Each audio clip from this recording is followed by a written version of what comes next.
저는 설교 때마다 그날 설교 주제와 관계없이 성도들에게 드리고 싶은 말씀이 있습니다. 그것은 교회를 사랑하십시오 하는 말입니다. 교회를 사랑하십시오. 그리고 교회를 존귀히 여기십시오.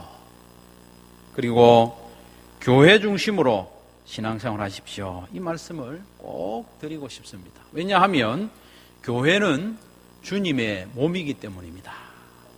그리고 교회는 세상을 향한 하나님의 유일한 대안이기 때문입니다. 교회가 무너지면 하나님으로서는 다른 대안이 없습니다.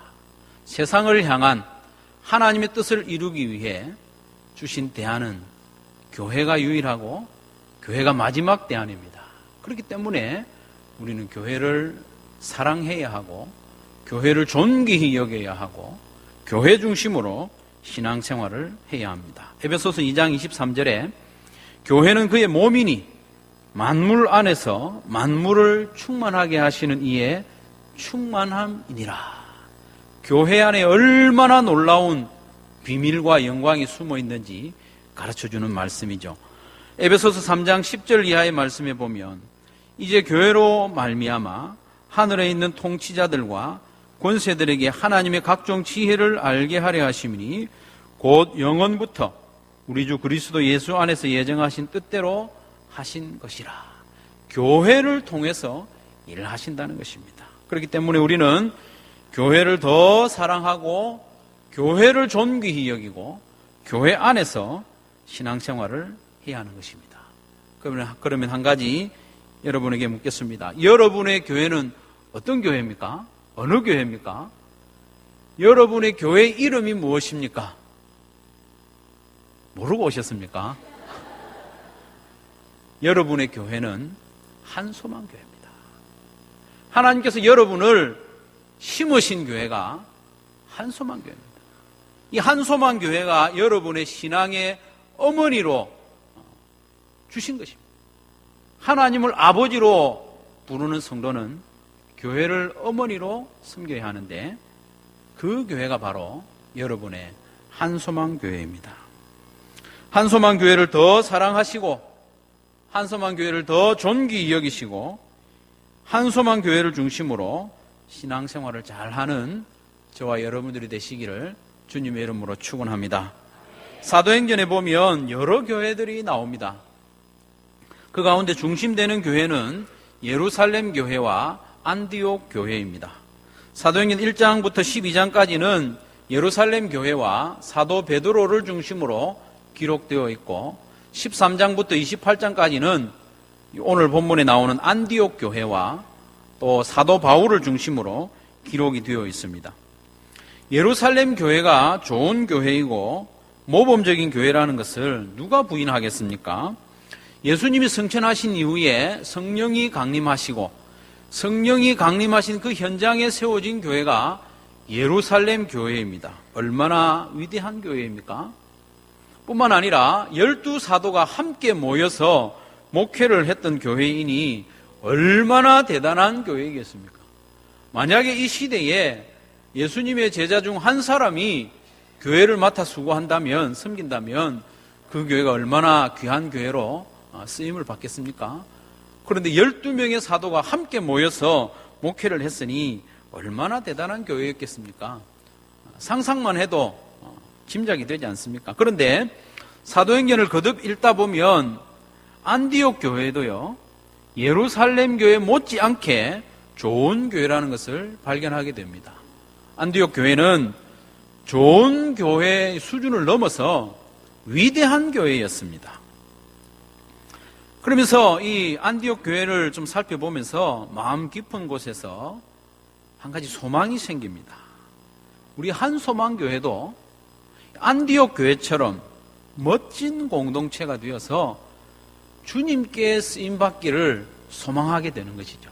사랑하는 성도 여러분, 우리 한소망교회가 그런 교회가 되기를 꿈꾸고 함께 소망하는 모든 성도들 되시기를 바랍니다. 안디옥 교회는 이방인 교회로서는 처음으로 세워진 교회입니다. 안디옥 교회는 주님의 손에 붙잡혀서 그 당시 세계의 중심이었던 지중해 연안의 모든 나라의 모든 지역에 복음이 전파되게 했고 또 모든 곳에 교회가 세워지는데 중추적인 역할을 했던 교회가 바로 안디옥 교회입니다. 그 일은 12사도가 함께 섬겼던 예루살렘 교회도 엄두도 내지 못한 그런 위대한 일이었죠. 그러면 안디옥 교회가 과연 어떤 교회였기에 주님의 손에 이렇게 귀하게 쓰임을 받았을까 좀 살펴보기를 원합니다. 첫 번째로 안디옥 교회는 서로 용납하며 하나된 교회였습니다. 안디옥 교회는요, 숫자적으로 결코 작은 규모의 교회가 아니었습니다. 사도행전 11장 21절을 말씀해 보면 수많은 사람들이 믿고 주께 돌아왔다 했습니다. 이어지는 24절에도 보면 큰 무리가 주께 더하여지더라 라고 했고 26절 말씀에도 보면 바나바와 사울이 함께 큰 무리를 가르쳤다고 했습니다. 이어지는 27절부터 30절까지의 말씀에 보니까 이 안디옥 교회가 예루살렘 교회를 위해서 부조를 했다고 했습니다. 부조. 예루살렘 교회가 상당히 큰 교회였거든요. 수만 명이 되는 교회에 도움을 주기 위해서 부조를 했다는 것은 작은 금액을 하지는 않았을 것입니다. 그렇다면 예루살렘 교회를 도울 만큼 안디옥 교회도 규모가 상당했다는 것이죠. 성도의 수가 많았을 뿐만 아니라 안디옥 교회 안에는 다양한 민족의 성도들이 모여 있었습니다. 안디옥은 로마 제국 시대에 3대 도시 중에 하나였습니다. 제일 큰 도시는 로마, 두 번째로 큰 도시는 애굽의 이집트의 알렉산드리아, 그리고 세 번째로 큰 도시가 이 수리아에 있는 안디옥이었습니다. 동로마에서는요, 정치와 경제와 문화의 중심지가 이 안디옥이었단 말입니다. 그러니 안디옥 교회 안에도 자연스럽게 전 세계의 사람들이 드나들고 함께 신앙생활을 했던 것입니다. 다양한 인종의 성도들이 있었지만 성경은 저들이 모두 주께로 돌아왔다 그렇게 기록을 하고 있습니다. 그리고 큰 무리가 주께 더했다고 했습니다. 이 교회의 중심이 주님이었다는 것이죠. 그렇기 때문에 이 교회는 하나였습니다. 많은 무리였지만 주님께 돌아왔고 또 많은 무리였지만 주님께 붙어 있었기 때문에 저들은 주 안에서 하나였던 것이죠. 믿지 않는 사람들도 안디옥 교회 성도들을 가리켜서 그리스도인이라 이렇게 불렀습니다. 성도들을 통틀어서 그리스도의 사람들이다. 복수로 그렇게 불렀던 것이죠. 그렇게 불렀던 것도 안디옥 교회의 성도들이 서로 하나됨과 깊은 연관이 있는 것입니다. 안디옥 교회 성도들이 서로 분열하고 다투었다면 주위에서 보는 사람들이 저 사람들은 그리스도의 사람들이다 이렇게 부르지 않았을 것입니다. 특별히 안디옥 교회의 하나됨은 성도들 사이에 뿐만 아니라 교회의 지도자들에게서 두드러지게 나타났습니다. 참 놀라운 일인데요. 13장 1절을 우리가 같이 한번 다시 읽겠습니다. 13장 1절입니다. 시작.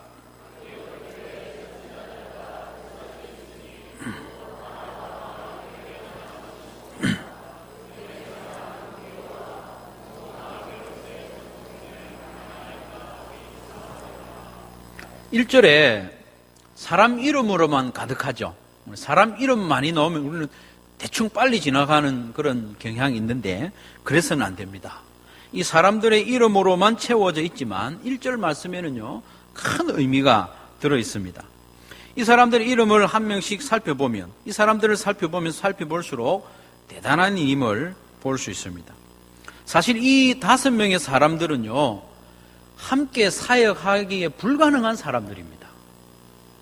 함께 사역은 고사하고 신앙생활도 함께 하기 힘든 그런 면면들이라는 것이죠.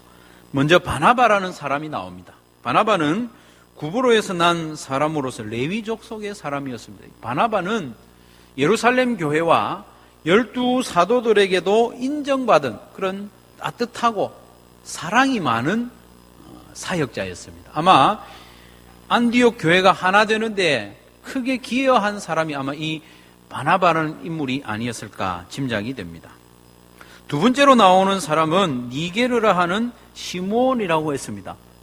니게르라는 말은 우리가 좋지 않게 요즘 자주 사용하는 말과 연관이 있는데 니그로라는 말을 종종 쓰지 않습니까? 흑인들을 가리켜서 좀 낮추어 말할 때 니그로 이렇게 말하는데 니게르라는 말이 니그로라는 말입니다. 흑인 시몬이라는 것입니다. 따라서 이 시몬은 아프리카에서 멀리서 온 사람입니다. 세 번째로 나오는 이 구레네 사람 루기오도 마찬가지인데요. 구레네는 북아프리카에 있는 어떤 도시의 이름입니다. 그렇기 때문에 이 루기오도 북아프리카 출신 지도자인 것이죠. 네 번째로 나오는 사람 참 재밌는데요. 분봉왕 헤롯의 젖동생 마나엔이라고 했습니다. 젖동생이라고 하는 것은 거의 가족과 같은 관계입니다. 형제와 같은 관계입니다. 분신과도 같은 사람을 가리켜서 젖동생이다 이렇게 부르는 것이죠. 여기 나오는 분봉왕 헤롯은 여러분 아시는 대로 세례 요한의 목을 자른 사람이 이 헤롯입니다. 또 이 헤롯은 예수님을 신문하기도 했죠. 그런데 헤롯이라는 왕이 신약 성경에 여러 명 나오는데 헤롯 가문에 또 다른 왕이 있었는데 그는 얼마 전에 야고보 사도를 목베어 죽인 사람이 바로 이 헤롯입니다. 헤롯 가문은 이스라엘과 원수지간인 에돔 족속이거든요. 그렇기 때문에 교회 안에 있는 사람들도 자연스럽게 에돔 사람을 싫어합니다. 아마 이 마나엔이라는 사람도 에돔 족속이었을 가능성이 크죠. 그런 사람이 안디옥 교회에 5명의 지도자 가운데 있습니다. 놀랍지 않습니까? 바나바와 사울, 이 사람들은 유대인들인데 유대인으로서는 에돔 사람이라고 하면 치를 뜹니다. 특별히 헤롯 가문의 사람들과는 결코 함께 있을 수 없는, 함께 사역할 수 없는 사람이 바나바와 사울입니다. 그런데 이 분봉왕 헤롯의 젖동생 마나엔이 바나바와 사울과 함께 교회의 지도자로 섬기고 있는 것이죠. 마지막으로 나오는 이 사울인데요. 나중에 바울이라는 이름으로 바뀌죠. 사울은 그야말로 교회의 원수 중의 원수입니다. 교회의 원수 중의 원수가 바로 이 사울입니다. 스데반을 죽일 때 가장 앞장섰던 사람이 사울이죠. 그 핍박 때문에 사도 외에는 모든 성도들이 예루살렘 밖으로 도망갔다고 했지 않습니까? 그때 도망 나온 사람들이 전도해서 세워진 교회가 바로 이 안디옥 교회거든요. 참 신기합니다. 사울의 핍박을 피해서 도망온 사람들이 세운 교회가 안디옥 교회인데 그 안디옥 교회에 사울을 지도자로 받아들였다는 것이죠. 이보다 더 놀라운 하나됨을 어디에서 발견할 수 있겠습니까? 특히 사울과 함께 교회를 섬기고 있는 구레네 사람 루기오는요, 예전에 사울의 핍박을 피해서 도망온 그 구레네 사람일 것이라고 많은 성경학자들이 말합니다.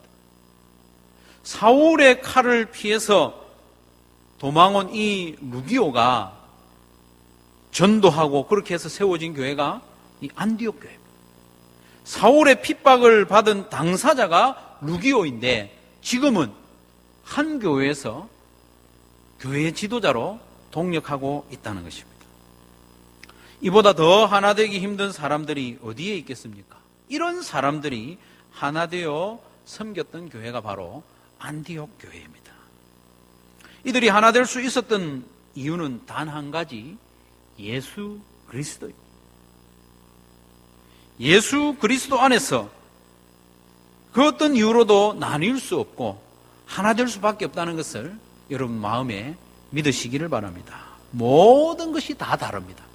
출신 지역도 다르고 성향도 다르고 배움도 다르고 다 다르지만 오직 한 가지, 예수 그리스도로 말미암아 하나가 되고 또 하나가 되어야만 하는 공동체가 바로 교회이라는 것을 우리에게 말씀해주고 있는 것이죠. 사랑하는 성도 여러분, 주님께 귀하게 쓰임받는 교회가 되는 첫 번째 조건은 하나됨이라는 것을 여러분 기억하십시오. 하나됨은 안디옥 교회의 특징이었을 뿐만 아니라 우리 주님의 속성입니다. 주님의 속성이 하나됨이고, 하나됨은 우리 주님의 소원이었습니다.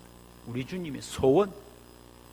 그래서 우리 주님께서는 요한복음 17장에서 간절히 기도할 때에 저들이 하나 되게 해 주십시오, 그 기도를 반복적으로 했던 것이죠. 그렇기 때문에 하나 된 교회여만 주님의 손에 쓰임받을 수 있습니다. 사탄은 지금도 끊임없이 교회가 하나 되지 못하도록 방해하고 회방하고 성도들 사이에 이간질하고, 사탄이 하는 주 업무가 그것입니다. 우리가 하나 되는 것은 서로 너무 코드가 잘 맞기 때문에, 잘 통하기 때문에 하나 되는 것이 아니라 우리는 너무 서로 다르지만 그리스도의 십자가로 서로를 용납하고 하나 되어야 하는 것입니다. 그렇기 때문에 디트리 본 해프는 신도의 공동생활이라는 책에서 이렇게 말합니다. 우리를 한데 묶는 것은 그리스도 안에서 얻는 형제끼리의 친교의 경험이 아니라 형제로서의 친교에 대한 튼튼하고 확실한 믿음입니다. 우리는 믿음으로 묶여있지 경험으로 묶여있지 않습니다. 뭔가 어려운 이야기 같지만 마지막에 요약이 되어 있지 않습니까? 우리는 믿음으로 하나 되었지 경험으로 하나 된 것이 아니라는 것입니다. 성도 여러분, 우리는 솔직히 고백할 수밖에 없습니다. 우리의 친교의 경험으로 우리가 온전히 하나 될 수는 없습니다. 우리의 관계, 우리끼리의 관계가 그 자체로 하나 될 수 없다는 것이죠. 우리의 하나됨은 예수 그리스도 안에서 믿음으로 하나된 줄로 믿으시기를 바랍니다. 하나됨은 믿음으로 하나됨입니다. 그 믿음으로 이제 우리의 친교조차도 하나됨으로 나타날 것을 믿는 그 믿음으로 우리가 하나 되었다는 것이죠. 좌우에 한번 인사합시다. 우리는 주 안에서 하나입니다. 우리는 다 주 안에서 하나이고 한 형제고 자매입니다. 성도 여러분, 이 믿음으로부터 출발합니다. 우리는 믿음으로 하나가 되었다는 그 믿음으로 이제는 친교의 경험에서도 하나 되는 것을 점점 더 넓게 경험하고 점점 더 분명하게 경험해 갈 수 있는 것입니다. 친교로 하나 될 수는 없지만 믿음으로 하나 되었기에 이제는 친교의 경험에까지 우리가 하나로 나아갈 수가 있는 것입니다. 바나바, 시므온, 루기오, 마나엔, 사울, 이 사람들은 절대로 하나 될 수 없는 사람들. 그러나 그리스도 안에서 하나가 된 것처럼, 안디옥 교회가 하나가 된 것처럼 우리 한소망 교회도 하나가 되기를 주님의 이름으로 축원합니다. 안디옥 교회가 주님께 귀하게 쓰임을 받았던 두 번째 이유는 기도에 힘쓰는 교회였기 때문입니다. 신약의 교회는 기도하는 중에 탄생했습니다. 기도하는 중에 성령이 강림했고 기도하는 중에 교회가 세워졌습니다. 그리고 신약의 교회는 어김없이 기도하는 중에 성장하고 든든히 서갔습니다. 또한 이 안디옥 교회도 기도하는 교회였기에 주님의 손에 귀하게 쓰임을 받은 것이죠. 2절 말씀해 보니까 주를 섬겨 금식할 때에 성령이 이르시되 내가 불러 시키는 일을 위하여 바나바와 사울을 따로 세우라 말씀하셨죠. 주를 섬겨 금식을 했다고 했는데 5명의 지도자만 그렇게 한 게 아니고 안디옥 교회 모든 성도들이 그렇게 한 것으로 보는 것이 좋습니다. 왜냐하면 주를 섬겼다고 하는 것은 예배했다는 말이거든요. 예배를 5명만 모여서 하지는 않았죠. 주를 섬겨 예배함과 동시에 이들은 기도하는 일에 열심을 낸 것입니다. 얼마나 열심히 기도했는가 하면 금식하면서까지 힘을 내어 기도했다는 것입니다. 금식하며 기도하는 것은 그 마음을 진정으로 더욱 온전히 하나님께 집중하고 간절히 기도하기 위해서 금식하며 기도했다는 것입니다. 안디옥 교회 성도들은 그렇게 기도했습니다. 그렇게 간절히 금식하며 기도할 때에 성령께서 말씀하셨죠. 마치 베드로와 또 고넬료가 기도할 때 환상을 본 것처럼 3절 말씀에 보니까 성령의 명령을 받은 이후에도 계속 기도했던 것을 볼 수 있습니다. 이에 금식하며 기도하고 두 사람에게 안수하여 보내니라. 여러분, 성령이 두 사람 따로 세우라 말씀하신 후에 몇 시간 뒤에 바로 파송했겠습니까? 그렇지 않습니다. 한동안 시간을 가지면서 준비하고 충분히 기도하고 그들에게 교회가 안수하고 보냈지 않습니까? 안디옥 교회는 기도하는 교회였습니다. 기도가 뜨거운 교회였습니다. 주님께서는 기도하는 성도와 기도에 힘쓰는 성도를 통해서 일하신다는 것이 말씀을 통해서 드러나고 있습니다. 성도 여러분, 부르심에 충성하는 과정, 주님께서 불러시키는 그 일에 순종하는 과정에도요, 계속적인 기도가 필요했습니다. 안디옥 교회는 그들을 파송해놓고 잊어버린 것이 아니라 계속해서 그들을 기도로 후원했습니다. 그렇기 때문에 이들이 선교 여행을 마치고 돌아오면 항상 온 교회 성도들을 불러 모아서 선교에 대한 보호를 한 것이죠. 기도의 후원자들에게.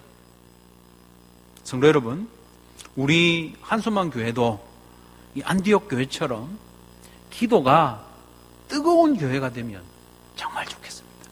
기도가 냉랭한 것이 아니라 기도가 뜨거운 교회 되기를 바랍니다. 기도가 냉랭한 교회는 방전된 교회와 같습니다. 방전된 배터리는 쓸모가 없지 않습니까? 기도를 해야 됩니다.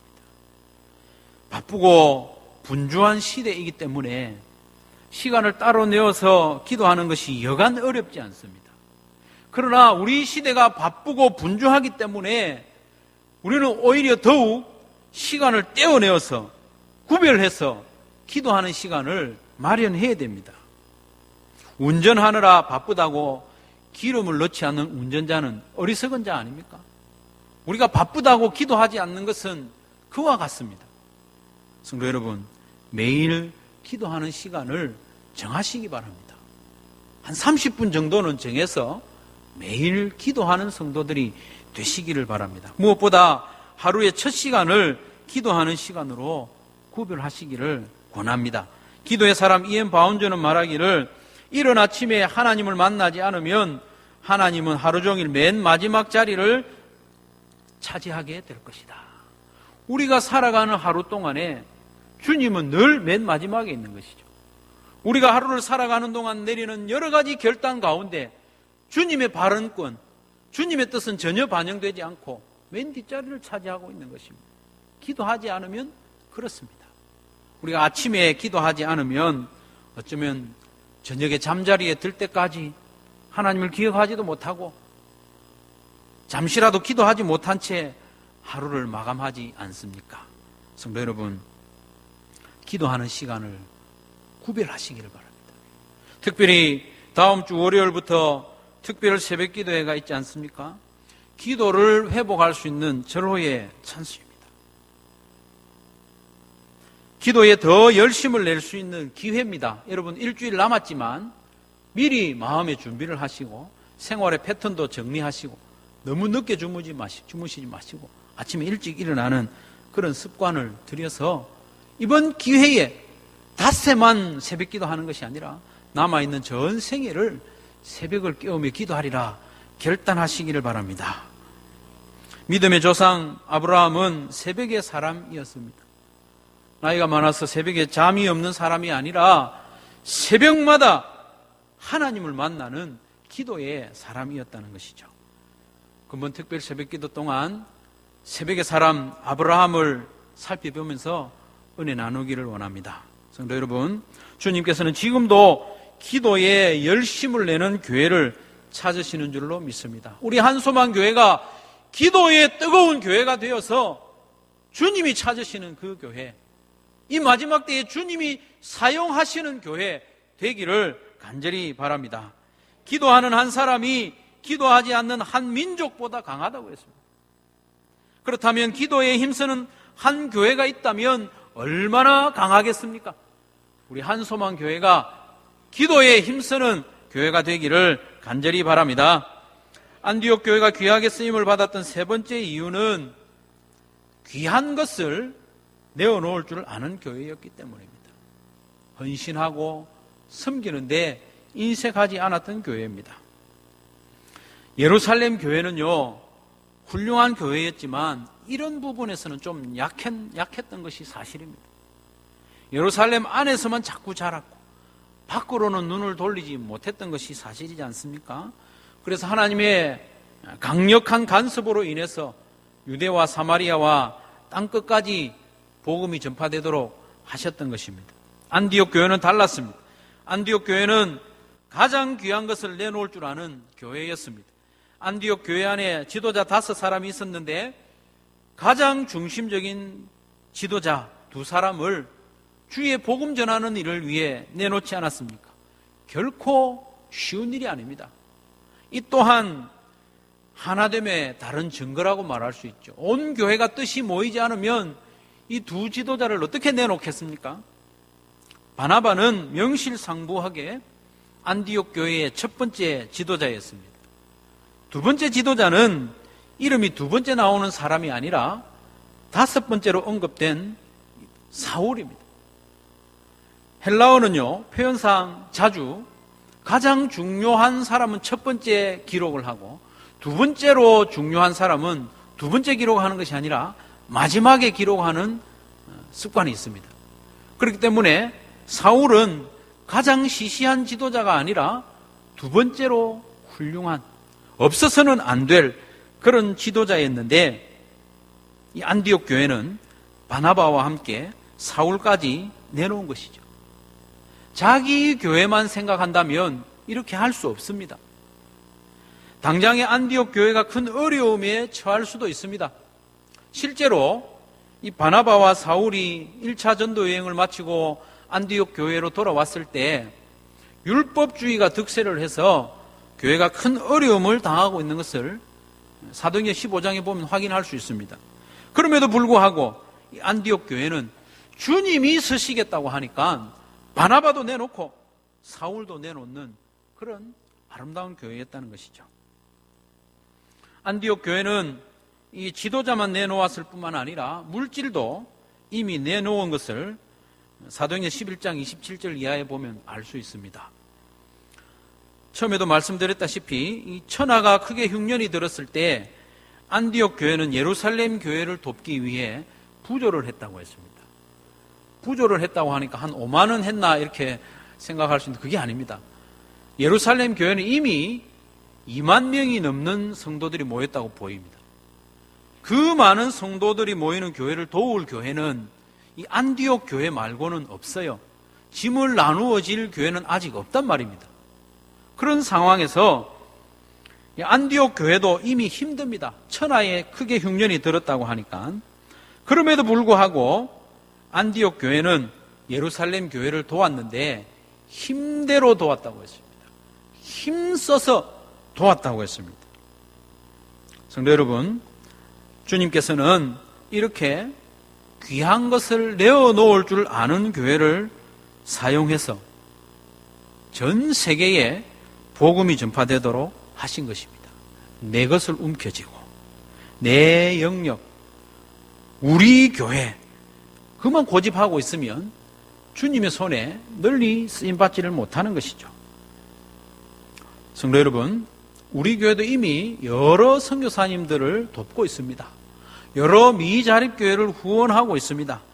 더 기쁨으로 더 풍성하게 할 수 있기를 바랍니다. 목장마다 후원하는 선교사님들, 후원하는 미자립교회들과 긴밀하게 연락을 주고받고 무엇을 더 구체적으로 기도해야 할지, 거기에 무엇이 더 필요한지 알아 더 기쁨으로 후원하고 힘대로 섬기는 우리 한소망 교회가 되기를 간절히 바랍니다.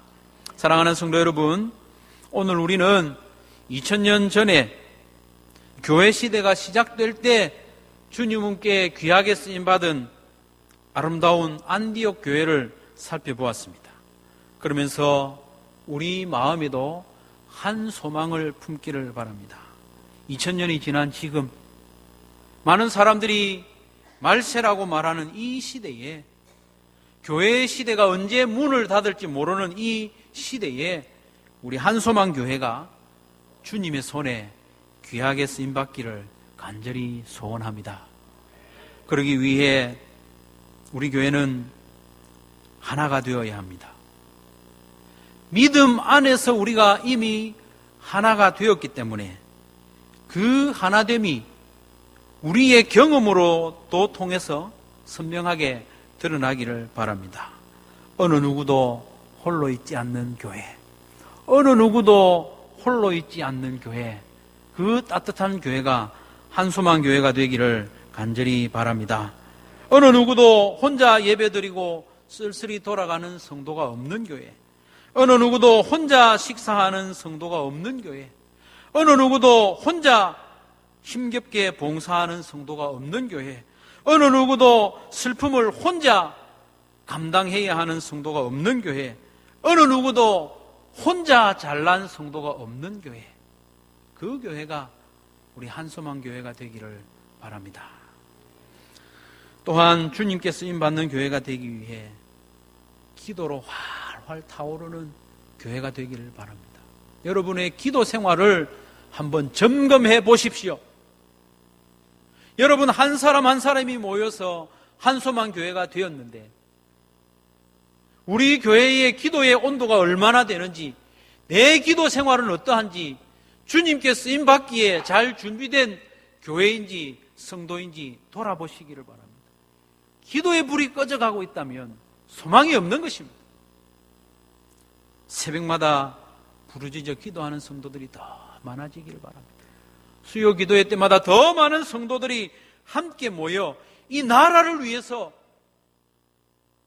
한국 교회를 위해서, 고신교회에 나아갈 길을 위해서, 한소망 교회를 위해서, 한소망 교회에 속한 성도들을 위해서 함께 기도하기를 소원합니다.